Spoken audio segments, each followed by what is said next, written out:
Hey travelers, are you ready for another vacation? Welcome to Trekking by Chris. I'm Chris, your personal travel butler with YYZ Travel. I'll be your host throughout these awesome travel destinations. If you like these videos, please remember to like, share, and subscribe. So get ready for another adventure. All right, so we're planning a trip to Europe from North America. Here's a few things I thought might be pertinent. I did buy another RFID protected wallet. This is the original one I used when I went down south, but in Europe I wanted something a little more substantial, and this has SIM card slots. The other thing to consider is the carry-all bag that I use. The one on the left is smaller and flatter, doesn't have as much stuff in it. The one on the right is the one that I actually bought in Europe because that one was too small. It has a lot more room for a lot more things in it. Compression socks are always a good idea when you're flying for about 7, 8, 9, 10 hours. I use the anklet ones on this trip. Always check the voltage of the destination country you're going to. Any electronic device is always going to have the input voltage registered on it, so you'll be able to tell whether your device is compatible or not. Most electronic devices can take either 110 or 220 voltage, so all you'll need is adapter plugs.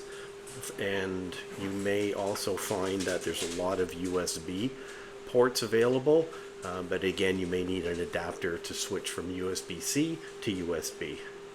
This universal converter plug was my best friend. It could plug into pretty much any outlet you could ever imagine, and it'll either convert from 240 to 110, or it will adapt. It also has a couple of USB plugs on it as well, so that expanded any kind of USB requirements that we needed in the room. And I used pretty much every plug and every adapter that I had with me.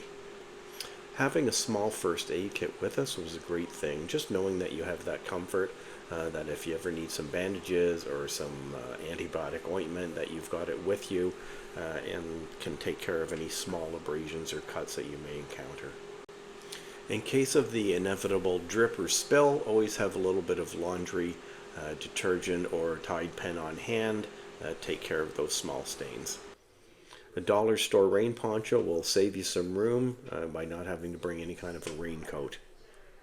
I used both of these devices extensively. The folding tripod was great for just wrapping around anywhere that I wanted to take some video of. And the other one folds up to a selfie stick and also has a remote, so it was really handy for other types of things. I did buy a cell phone SIM card from Orange before I came to Europe. At the time, it was a lot less expensive than getting a plan.